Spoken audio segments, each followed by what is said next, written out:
Chapter 6. 198. Creature of the Lake. Sunny landed on the very edge of the island and froze there, looking forward with a dark expression on his bestial face.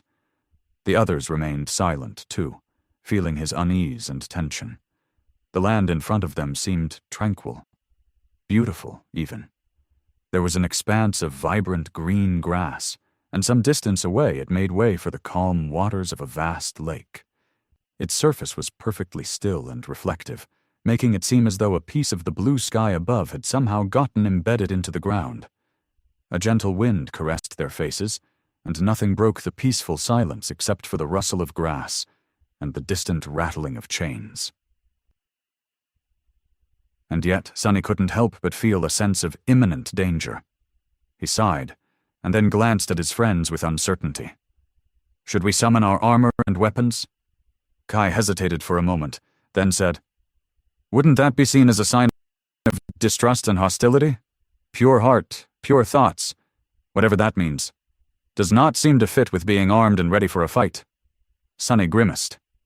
"Yeah, however, what if we do have to fight?" Effie smiled. "The four of us should be able to at least retreat safely. Should things go wrong, I mean, how terrible can that thing be?" Sunny shivered, then shook his head. "Terrible enough for saints to fear it. I've been to this island a few times in the future, but stuck to the edges, never approaching the lake. So I don't actually know what kind of a creature lives in its depths.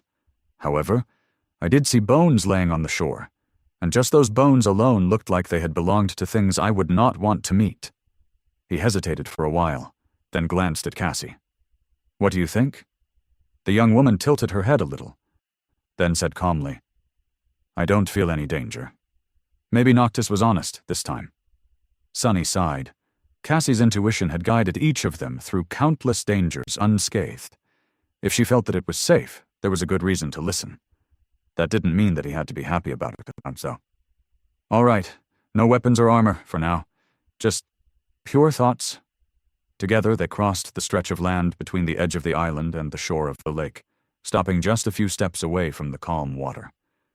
Because of how still and reflective it was, no one could peer beneath the surface. However, Sunny could feel something deep beneath the water, a vast and sprawling shadow. Ancient, deep, unfathomable. He shivered. Sunny lingered for a bit, then cleared his throat and, feeling extremely stupid, addressed the lake. I am here to retrieve the ruby knife. Please give it to me?" There was a gust of wind, and nothing happened. Is it because of Harper? Or all the things I've done to survive in the outskirts?" A few moments later, Effie laughed. "Oh, I guess you are not pure, Sunny. Who would have thought?" He gritted his teeth, then growled at her angrily. "Go and try yourself, then." The little girl shook her head vigorously. No one has ever accused me of being pure, I think, although—" She thought for a bit, and then shrugged. "I guess I am in the body of a child." The girl climbed down from Sunny's shoulders, approached the water, and stretched out a hand. "Can I please have the knife, Auntie from the lake?" Once again, nothing happened. Effie remained there for a few moments, then sighed and took a step back. "Figures." Finally, both of them turned and stared at Kai. The young man hesitated for a few moments, then shook his head. "I think Cassie should try." Sunny and Effie glanced at each other, a little surprised, then shrugged and made way for the blind girl to approach the water. There was no harm in trying, anyway. Cassie lingered for a few moments, then sighed and walked toward the shore.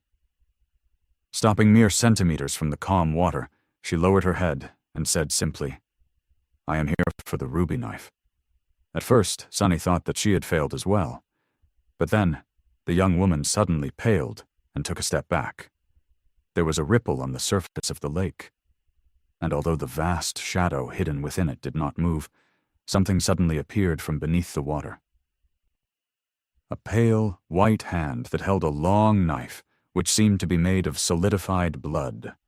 The hand rose from the water and offered it to Cassie, who suddenly trembled with her whole body and took another step back, shaking her head with a panicked look. Then, however, she stopped. Her bloodless lips turned into a straight line, and, Gritting her teeth, the young woman returned to the shore. There she knelt and leaned forward, taking the ruby knife from the deathly white hand. The hand let go of it easily and disappeared back into the water, and soon nothing but a slowly dissipating ripple remained to remind them of its existence. Sonny observed all of this in shock. It didn't move. The shadow did not even move. He was about to say something, but then the water rippled again, and another hand emerged, this one black as coal and holding nothing. It slowly moved toward Cassie, then rose and softly caressed her cheek. The young woman flinched when the black flesh touched her, but remained in place. A few seconds later, the black hand retreated back into the lake as well. Cassie only moved when the ripples were gone, standing up and turning to them with a distant expression on her beautiful face. In the spot where the black hand touched her cheek, her skin turned gray and opened, drops of blood rolling down her chin. She was holding the ruby knife in her trembling hands. Sonny finally found himself able to speak. What the hell was that?" Cassie remained motionless for a while, then suddenly shivered. I don't know. Let's just get out of here. Please?" He frowned, but did not object. To tell the truth, Sonny couldn't wait to get away from the lake himself. As they were walking away, he briefly turned and looked at the tranquil water one last time. Was it an illusion, or did the reflection of the sky on its surface seem darker? As they were walking back across the chains, he looked at Kai and asked, a bit of curiosity finding its way into his voice, "How did you know that it will give the knife to Cassie?" The blind girl turned her head slightly, as if equally interested to hear the answer. Even Effie seemed stumped. The young man glanced at them and shrugged, smiling beneath his wooden mask. "Pure heart, pure thoughts? All of us wondered what that means, right? Well, I think we all made a mistake, because it didn't really matter how we understood it. The only thing that mattered was how Noctis had understood it, centuries ago, when he entrusted the knife to the creature." He grew silent for a bit, and then added, "He gave the ruby knife away after finding out that Hope was driving the Chain Lords mad, fearing what he might do with it should the worst happen. So to him, purity of heart and thought meant something very specific. The ability to remain of clear mind, true to his oath, and loyal to his sacred duty. And while none of us is perfect, Cassie is the most clear-headed and dutiful person I know." Sonny tilted his head, not sure if he agreed with that statement. The creature of the lake had, though, which meant that Kai was at least partially right. Or it had all been just a coincidence. As he was remembering the past with a dark expression on his face, the young man suddenly spoke again, his voice hoarse and somber. That was why Noctis had sent us to retrieve the knife, instead of coming himself, I guess. Because he has gone mad, betrayed his oath, and abandoned his duty. And we are helping him walk even further on that path. Walk further into the madness, until he reaches its end.